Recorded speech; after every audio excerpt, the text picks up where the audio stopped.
Straight off the bat, I just want to say that this is not a professional video. Do not attempt what I am attempting. I'm just having fun at home with my own little batch of grapes. Now, if this works, I'll be stoked. That means I have some rosé to drink. Okay, full disclaimer, I am not a professional and I've trained for this. I did long jump in high school, so I'm ready for this.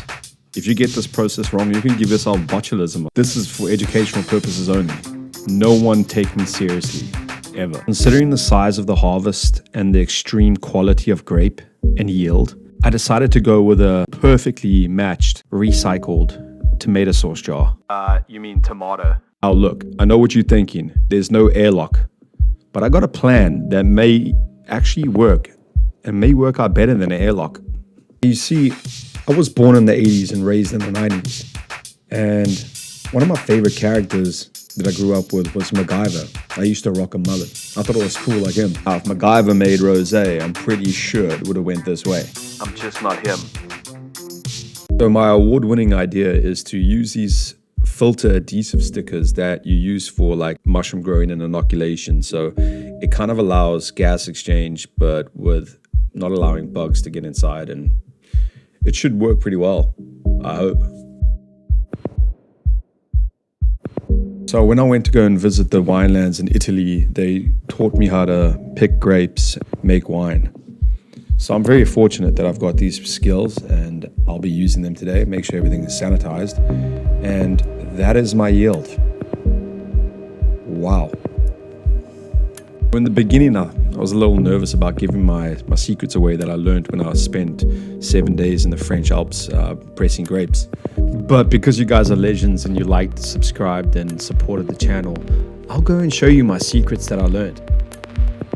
Sit back and buckle up because this is going to be a wild ride, and I hope you enjoy it. But what is wine and how do you actually make wine?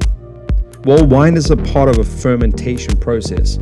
That's where the natural yeasts on the outside of the skins eat the sugars inside the fruit, and this creates alcohol.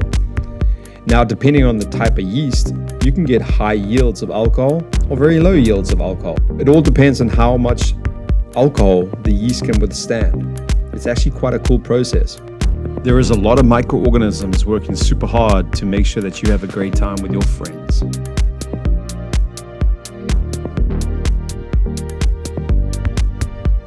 And if there's any professional winemakers and brewers out there, just turn away, don't look at this video because I'm adding water. The only reason why I added water is because there wasn't enough grapes to actually make all grapefruit juice. Now, bear in mind, if you are doing this with a larger scale amount of grapes, you would only use the fruit juice from the grapes to make the wine. So I just had to add some water just for the volume.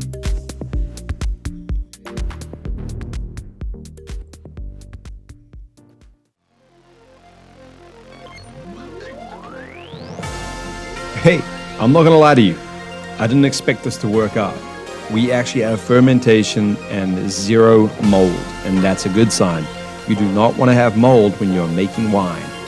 And this is going to be a good sign for incredible wine.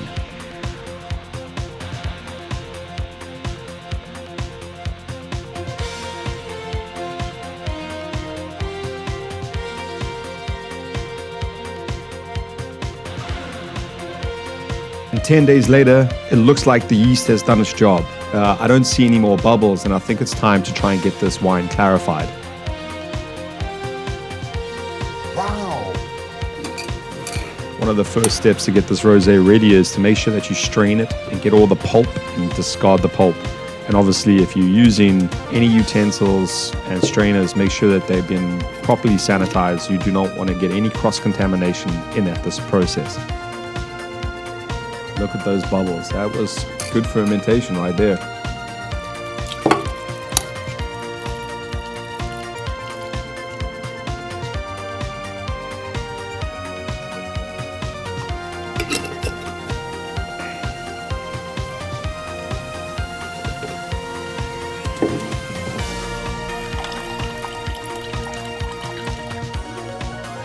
And now for the MacGyver part, because we're going to have to clarify this rosé.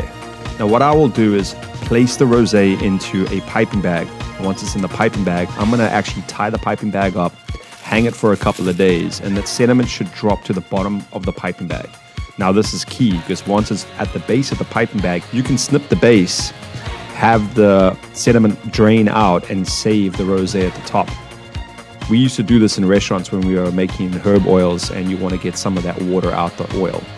This is the bag 5 days later and bubbles are formed, sediment is relaxed, things are looking good. We're on to our rosé. I'm extremely excited about this one. Kind of making me thirsty. Feels like it's Thursday.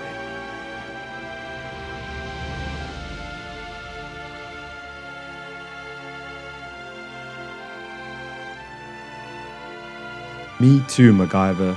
Me too. Don't worry, I got your back. Let's make this rosé. Day 20 and I am pumped.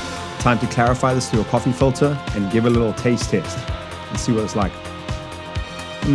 Delicious. Okay, now we got to sweeten it and get it ready for bottling. Now I'm no fancy pants, but I like my rosé on ice. That's how you drink it, baby. Okay, it's the final moment. 20 days of making my homemade rosé. It's like an angel peed on my tongue. Like and subscribe.